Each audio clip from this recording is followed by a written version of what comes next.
बड़ी महंगाई महंगाई की बात कर रहे थे, अब 200 रुपए की कटौती तो कर दी, इसका स्वागत ही करेंगे ना। देखिए मुझे लगता है संदीप भाई, ये डेमोक्रेसी नहीं, डेमो कुर्सी है। ये कुर्सी कैसे हाथ से उसके चिपक कर बैठा जाए, और जैसे जैसे इंडिया गठबंधन की मीटिंग्स और आगे बढ़ेंगी इसी तरह की सौगात और आती रहेंगी। आपको याद होगा आपने भी एक डिबेट की थी कि वेस्ट बंगाल में जब चुनाव था तो 66 दिन तक प्राइस नहीं बढ़े थे। चुनाव जिस दिन खत्म हुआ उसके तीसरे दिन बम्पर पूरी तरह से प्राइस बढ़ गए थे। मुझे लगता है गुजरात का चुनाव था तब भी नहीं बढ़े थे। तो ये सरकार पूरी तरह से घुटने टेक चुकी है, जितना चूस सकती थी चूस लिया। अब ये केवल और केवल नौटंकी कर रही है। जब लगा कि वोट घट रहे हैं, कर्नाटक चुनाव हार गए हैं, कर्नाटक में 100 दिन में 5 गारंटी पूरी हो गई हैं, इंटरनल बीजेपी का सर्वे आ गया कि 5 राज्यों में सूपड़ा साफ हो जाएगा, तब ये बेचैनी बढ़ी है। और ये जो डेमोक्रेसी की बेचैनी है, ये जनता को राहत देने के लिए नहीं है, ये केवल और केवल किस तरह से इस कुर्सी पर चिपक बैठा जाए उसके लिए। ऑयल बॉन्ड्स के ऊपर भ्रमित करते रहे। 3500 करोड़ रुपया मात्र वापस गया।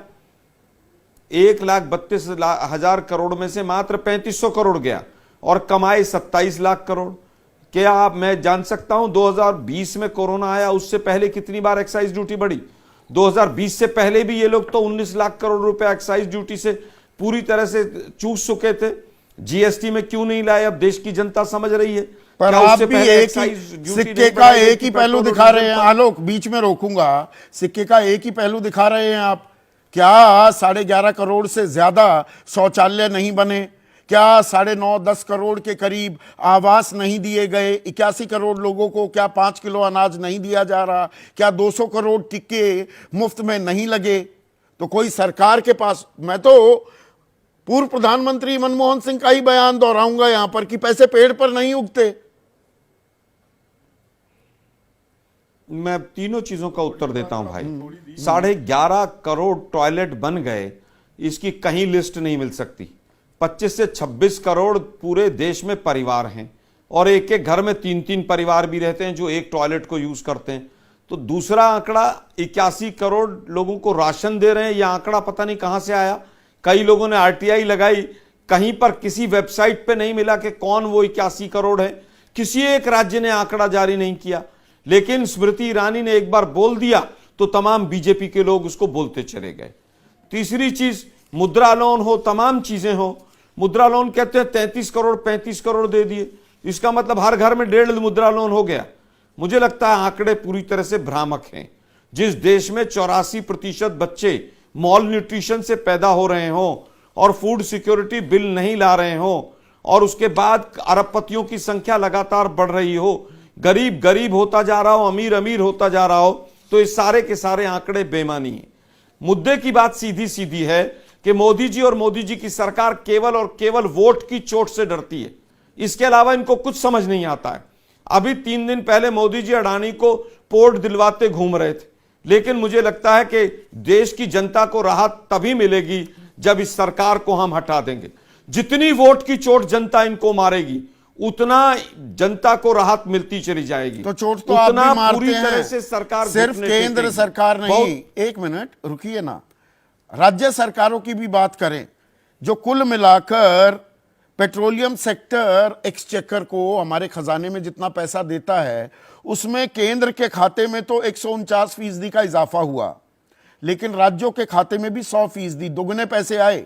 तो वैट से तो आप भी कमाते हैं। जब एक्साइज ड्यूटी बढ़ती है, एड वैलोरम टैक्स होता है, एक्साइज जितनी बढ़ेगी उतना ही वैट भी बढ़ता चला जाता है और आप उसे कभी घटाते नहीं है।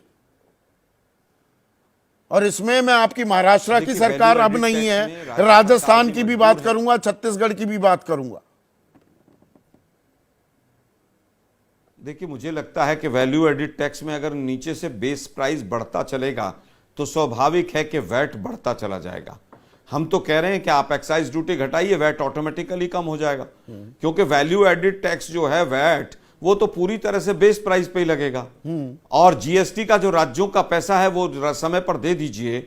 और हम तो तमाम लोगों ने कहा कि आप जीएसटी में क्यों नहीं लाते हैं इसको, बीजेपी के पास कोई जवाब नहीं। आप ही के चैनल पर एक प्रवक्ता महोदय झूठ बोलकर चले गए कि कितना परसेंटेज वोटिंग के माध्यम से क्या होगा। 33% वोटिंग तो केंद्र सरकार की है और राज्यों का जो है वो मैक्सिमम बीजेपी शासित राज्य है। तो जीएसटी में भी लाइए, आप एक्साइज ड्यूटी को भी घटाइए, वैट अपने आप पर घट एक जाएगा। चुनावी GST मुद्दा का राज्यों का पैसा जो समय पर आप पहुंचे। हथियाने की कोशिश कर रहे थे, उसमें क्या चेकमेट करती दिख रही है अब बीजेपी? आम आदमी को तो वो दिखता है ना, अभी क्या मिला? देखिए मुझे लगता है 9 वर्षों तक, देखिए 9 वर्षों तक जिस बीजेपी ने जनता का खून चूसा हो और 3 महीने 2 महीने चुनाव जब रह जाएं, मुझे लगता है कि वो जनता पूरी तरह से इनको माकूल जवाब देगी। 412 रुपए का सिलेंडर महंगा लगता था, 1200 रुपए पे सिलेंडर पहुंचा के ये भजन कर रहे थे और अब कह रहे हैं कि साहब हमने तो 200 रुपए कम कर दिया। गुजरात के चुनाव में 2 बाटले फ्री दे रहे थे, कर्नाटक के चुनाव में भी तमाम तरह की घोषणाएं थी। कर्नाटक की हार के बाद बीजेपी ने सबक लिया है कि जनता को राहत देनी पड़ेगी। मैं तो कह रहा हूं 5 राज्यों में और चुनाव हराइए, हाँ। इनको जनता हराएगी। तो ये वोट की चोट के चलते अब ये सौगात दी जा रही है। अरुण राजभर, क्या उसी के चलते सरकार